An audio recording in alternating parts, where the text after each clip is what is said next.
Justin Hubner akhirnya dipastikan tidak bisa bergabung dengan timnas Indonesia untuk Piala AFF 2024. Ia mengalami gegar otak. Hubner mengalami insiden saat membela Wolverhampton Wanderers U21 melawan Aston Villa U21 pada 14 Desember 2024. Pemain berdarah Belanda Indonesia itu dilanggar Luka Lins yang tidak sengaja menendang kepala Hubner saat berusaha melakukan aksi akrobatik. Wasit pada akhirnya memberi kartu merah buat Luka Lins di Bodymore Heath. Angkat bicara soal hal itu, Hubner menyebut bahwa dirinya harus menjalani istirahat dalam beberapa waktu ke depan. Untuk semua orang yang bertanya kapan saya kembali, kemungkinan saya akan istirahat selama 4 minggu. Saya mengalami gegar otak, tulis Hubner dalam fitur Instagram Story eksklusif yang beredar di media sosial. Kejadian yang dialami Hubner turut dimuat di laman resmi Aston Villa. Kartu merah Luka Lins menjadi salah satu ketidakberuntungan Aston Villa U21 yang kalah 0-4 dari Wolves di pertandingan itu. Pasukan Singa Muda Joseph Gombau mengakhiri laga dengan 10 pemain setelah pemain pengganti Luka Lins yang sepatunya mengenai kepala Justin Hubner yang kemudian disusul gol T. Barnett untuk memastikan kemenangan tim tamu lewat percobaan bagusnya pada menit ke-14 waktu tambahan, tulis pernyataan Aston Villa. Hubner merupakan salah satu pemain yang akhirnya tidak bisa bergabung ke timnas Indonesia untuk Piala AFF 2024 karena bentrok dengan agenda klub sehingga tidak dilepas. Selain Hubner, Ivar Jenner juga tidak bisa ikut meski nama mereka masuk skuad Garuda. Pada kali ini, kita akan membahas mengenai Erick Thohir kenalkan pemain naturalisasi baru, sehingga membuat lini tengah timnas Indonesia semakin kokoh. Langkah PSSI di bawah kepemimpinan Erick Thohir menunjukkan keseriusan dalam mempersiapkan timnas Indonesia menghadapi kualifikasi Piala Dunia.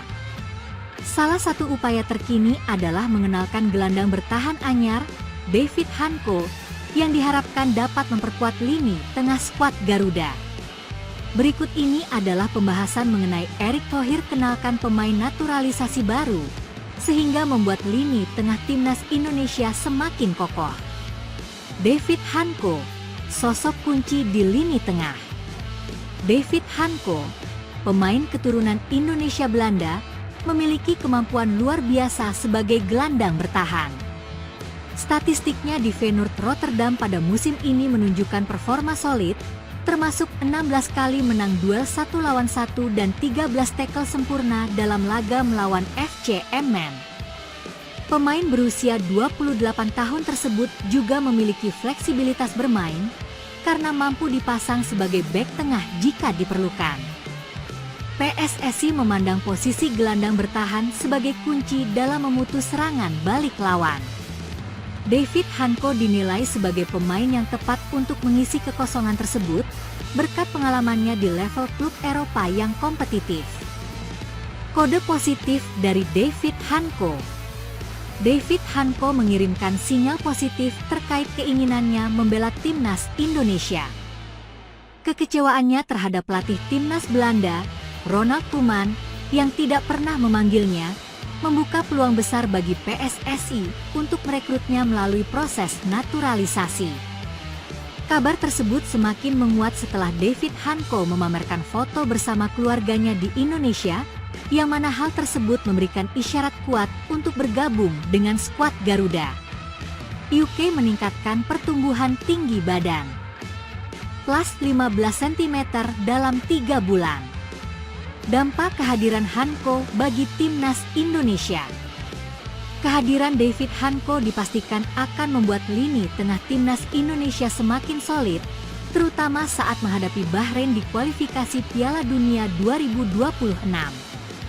Skill individu David Hanko, ditambah dengan pengalaman bermain di klub besar seperti Feyenoord, akan menjadi modal penting bagi timnas Indonesia untuk bersaing di level internasional.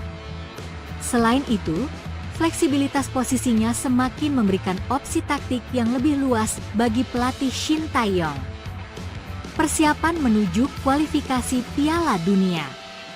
Dengan tambahan pemain seperti David Hanko, peluang timnas Indonesia menuju Piala Dunia semakin terbuka. Saat ini, timnas Indonesia hanya terpaut 1 poin dari Australia di posisi kedua klasemen di grup C. Langkah cepat Erick Thohir untuk memperkuat skuad menjadi bukti nyata ambisi timnas Indonesia untuk mencatat sejarah baru di panggung sepak bola dunia. Timnas Indonesia kini semakin siap menghadapi Bahrain dengan lini tengah yang sulit ditembus.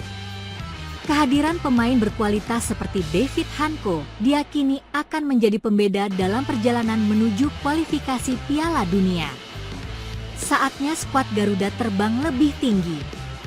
Itulah tadi penjelasan mengenai Erick Thohir kenalkan pemain naturalisasi baru, sehingga membuat lini tengah timnas Indonesia semakin kokoh. Duel Indonesia versus Bahrain dalam lanjutan kualifikasi Piala Dunia 2026 bakal berlangsung di Jakarta. Ketua Umum PSSI, Erick Thohir, memastikan hal itu. Federasi Sepak Bola Bahrain sebelumnya mengajukan keluhan ke AFC terkait harus bertandang ke Indonesia. Mereka merasa pertandingan di markas Indonesia bisa membuat timnya tak aman terkait keselamatan. Erick mengaku sudah bertemu dengan Sekjen AFC, Windsor Paul John, untuk membahas laga timnas Indonesia versus Bahrain yang berlangsung Maret 2025 mendatang. Hasilnya pertandingan tetap di Indonesia. Ya, kemarin sudah disampaikan oleh Sekjen AFC pertandingan melawan Bahrain itu tetap di Indonesia, kata Erick Thohir di Jakarta, di sela-sela acara Malam Apresiasi Piala Presiden 2024. PSSI besar kemungkinan bakal memakai venue Stadion Utama Gelora Bung Karno, SUGBK, Jakarta. Lokasi tersebut sudah dipakai dalam seluruh pertandingan kualifikasi Piala Dunia 2026 yang dilalui pasukan Shin Tae-yong. Indonesia saat ini duduk di posisi ketiga grup C dengan 6 poin. Skuad Garuda ada di belakang Jepang dengan 16 poin dan Australia 7 poin. Indonesia sejauh ini memimpin dari Arab Saudi, Bahrain, dan Cina. 4 negara ini seluruhnya punya 6 poin, tapi Indonesia punya catatan selisih gol yang lebih baik.